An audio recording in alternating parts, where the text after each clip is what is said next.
పానాగఢ్ to Darjeeling 400+ kilometre travel చేసి ఈ రోజు అయితే మనం చేరుకోబోతున్నాం. మీలో ఎవరైనా డార్జిలింగ్ ట్రిప్ వెళ్ళాలనుకుంటే ఈ వీడియోని స్కిప్ చేయకుండా చూడండి. ఎందుకంటే డార్జిలింగ్ లో ఎన్ని డేస్ స్టే చేస్తే బాగుంటుంది, ఎంతవరకు కవర్ చేయగలం, అవన్నీ కూడా ఈ వీడియోలో discuss. Hello guys, welcome to my Darjeeling blog.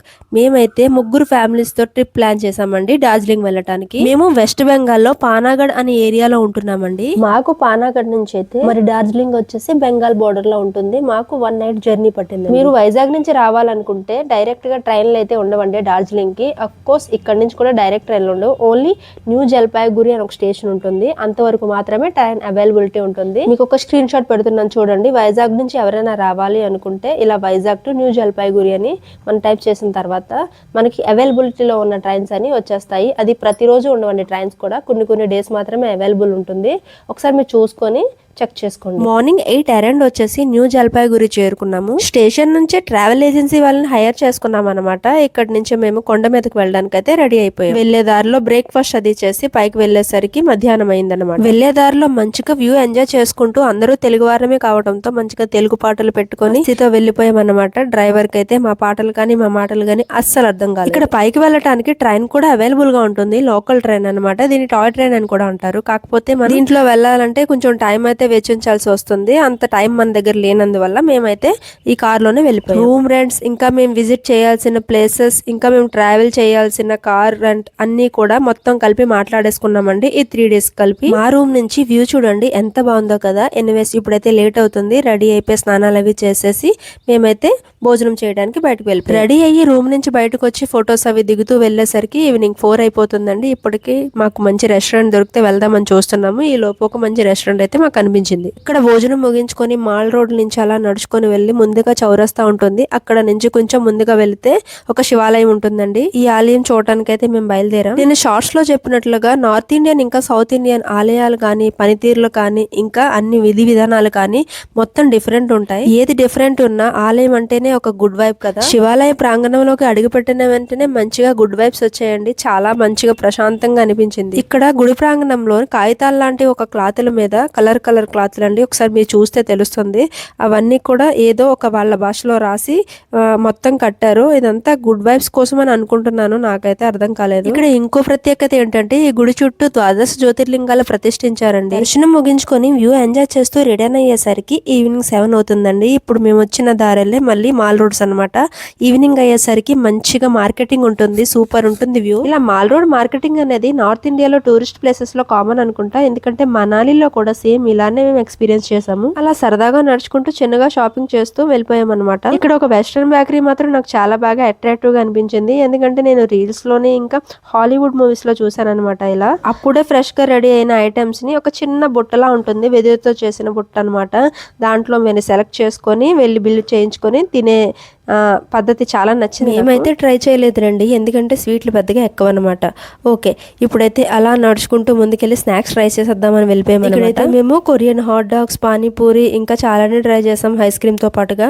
అసలు మ్యాటర్ ఏంటంటే ఇక్కడ చిన్న విచిత్రం జరిగిందండి. యాక్చువల్లీ మోమోస్ అంటేనే డార్జిలింగ్ లో ఫేమస్ అనమాట. అది మాకు తెలియలేదు. అది నాకు ముందే తెలుసుంటే అసలు 2 పూటలు కాదు 3 పూటలు అదే తిందేమో అనిపించింది. నేను లాస్ట్ లో మాత్రం ట్రై చేశాను, ఒక 2-3 మోమోస్ అనమాట. అది కూడా అందరూ కలిపి నార్మల్గా తీసుకుంటే ఒకటి తీసుకున్నాను. అప్పుడు తెలిసింది ఇక్కడ డార్జిలింగ్ మోమోస్ ఎంత ఫేమస్ ఉంటాయి, అంత స్మూత్గా ఉన్నాయంటే. చాలా బాగుందండి టేస్ట్. అసలు చాలా మిస్ చేసాం అనిపించింది. మళ్ళీ మోమోస్ కోసమే వెళ్దాము అనిపించింది డార్జిలింగ్. నెక్స్ట్ మేమైతే 10 అరౌండింగ్ వాపస్ వచ్చేసామండి హోటల్కి. ఇక్కడ పరోటా ముందుగా ఆర్డర్ పెట్టి వెళ్ళిపోతే వచ్చేసరికి మంచిగా వేడివేడిగా రెడీ చేసి పెట్టేసారు. నెక్స్ట్ డే మార్నింగ్ లేచి రెడీ అయిపోయి బుద్ధ టెంపుల్కి వెళ్ళిపోయామండి. ఈ టెంపుల్ చూస్తేనే చాలా ప్రశాంతమైన వైబ్ వచ్చిందండి. ఎందుకంటే బుద్ధుని టెంపుల్ అంటేనే ప్రశాంతతగా మారిపోయారు కదా. తర్వాత ఇక్కడ చాలా విగ్రహాలు చూసాను. దాంతో పాటుగా దలైలామా విగ్రహం ఒకటి చూసాను. దీన్ని చూసిన వెంటనే నాకు 7th సెన్స్ సినిమానే గుర్తొచ్చింది. ఇక్కడ గోడలు మొత్తం మంచి ఆర్ట్ తో నింపేశారండి. దాంతో పాటుగా ఇక్కడ మ్యూజిక్ ఉంది, చాలా పీస్ఫుల్ గా ఉంది. ఆ మ్యూజిక్ కొంచెం వస్తుంటేనే ఆ వైబ్రేషన్ అంతా ప్రశాంతంగా అయిపోతుంది అనమాట వాతావరణం. ఇది మొత్తం ముగించుకున్నాక మేమందరం బటాసియా వార్ మెమోరియల్ లూప్కి అయితే బయలుదేరిపోయాం. ఇక్కడైతే మొత్తం పార్క్ అండి. ఇక్కడ వ్యూ అయితే సూపర్గా ఉంది. మొత్తం డార్జిలింగ్ వ్యూ అంతా ఇక్కడ నుంచే కనబడుతుంది. డార్జిలింగ్ డ్రెస్ వేసుకొని ఇక్కడ ఫొటోస్ రీల్స్ చాలానే తీసేసుకున్నాం అనమాట. ఇలా అసలు టైమే తెలియలేదు. ఆ తర్వాత ఇటు నుంచి ఒక టాయ్ ట్రైన్ వచ్చింది. దాన్ని చూస్తుంటేనే చాలా మంచి ఫీల్ వచ్చింది. అంటే అనిపిస్తుంది కదా మనం ఎక్కడైనా కొత్త ప్రదేశానికి వచ్చాము, ఒక ట్రిప్కి వచ్చామన్న ఫీల్. ఇలాంటివన్నీ చూసినప్పుడు మాత్రం భలే అనిపిస్తుంది. దీని తర్వాత మేమైతే జూకి బయలుదేరేసామండి.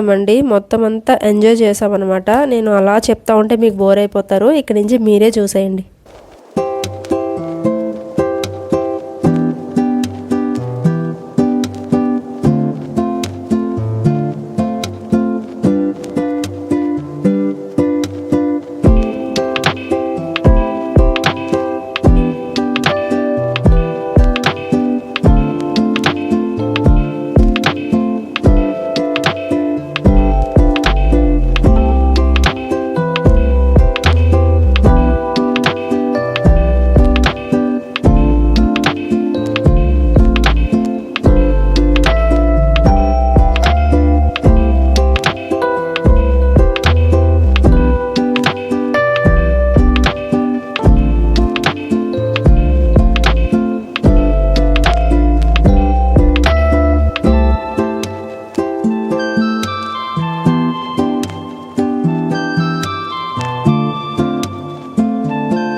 ఇవన్నీ ముగించుకున్న తర్వాత ఫైనల్ టచ్గా నేపాల్ అయితే బయలుదేరేసామండి. అవునండి నేపాల్, అవునండి వెస్ట్ బెంగాల్ అనుకుని నేపాల్ అయితే ఉంది. మేమైతే ఇప్పుడు ఇండియా నేపాల్ బోర్డర్ లో ఉన్నాము. చాలా ఎక్సైటింగ్ అనిపించింది, అయితే థ్రిల్ గా ఉంది. ఎందుకంటే ఫస్ట్ టైం వేరే కంట్రీ వెళ్ళబోతున్నాం. బోర్డర్ లో అన్ని ఫార్మాలిటీస్ పూర్తి చేసుకున్న తర్వాత లోపలికి అడుగు పెట్టనిస్తారనమాట. మన ఫోన్స్ కానీ మన సిమ్ కానీ ఏం కూడా పనిచేయదు.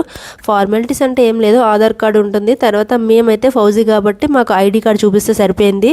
లోపలికైతే అన్ని ఫార్మాలిటీస్ అయిపోయిన తర్వాత అడుగు పెట్టేస్తాం. నేపాల్ ఎంత క్లీన్ ఉందంటే అండి సూపర్ ఉంది. చాలా చిన్న దేశం కదా, వెల్ మెయింటైన్ ఉంది. 2 days నుంచి అయితే మాకు అసలు టైం బాగాలేదండి, ఎందుకంటే మొత్తం ఫాగీగా ఉంది. లేకపోతే నేపాల్ ఇక్కడ మొత్తం బోర్డర్ నుంచే మొత్తం వ్యూ అంతా కనిపిస్తుంది. అంటే ఎందుకంటే కొండల్లో ఉంటుంది కదా. బోర్డర్ నుంచి నడుచుకొని 4 kilometers లోపలికి వెళ్తే అక్కడ పశుపతి టెంపుల్ ఉంది. పశుపతి అంటే ఈశ్వరుడు. ఈ ఆలయం కూడా చాలా చాలా బాగుందండి. శివునితో పాటుగా ఇంకా సీతారామాంజనేయ విగ్రహాలు, దాంతో పాటుగా విష్ణుమూర్తి పాలకడిలో పడుకున్నట్టుగా ఆలయ ప్రాంగణంలో కూడా మంచి మంచిగా విగ్రహం, ఇంకా నందీశ్వరుడు అన్నీ కూడా ఉన్నాయండి మనలాగే. అసలు లైఫ్ అంటేనే చాలా చిన్నదండి. ఎంతకాలం జీవించామన్నది కాదు, ఎంత బాగా బతికి చూపించామన్నది ముఖ్యం అనమాట. మనం ఉన్న కొద్ది రోజుల్లో ఇలాంటి జ్ఞాపకాలు పోగేసుకోవాలండి. నేనేంటంటానంటే మేము పడే కష్టాలు ఉంటాయి, మేము పడే అడ్జస్ట్మెంట్స్ ఉంటాయి. దాంతోపాటుగా మేము ఎక్కడికి వెళ్ళినా సరే అక్కడ ఉన్న ప్లేసెస్ అన్ని విజిట్ చేసి ఆ జ్ఞాపకాలు మొత్తం మేము పోగేసేస్తాం, దాచేసుకుంటాం అనమాట. నా వీడియో కనుక మీకు నచ్చినట్లయితే ప్లీజ్ అండి లైక్ చేసి సబ్స్క్రైబ్ చేసి సపోర్ట్ చేయండి. ఇలాంటి మరిన్ని వీడియోస్ కోసం మన ఛానల్ని ఫాలో అవటం అస్సలు మర్చిపోద్దండి. ఉంటానండి. Bye bye. జై హింద్.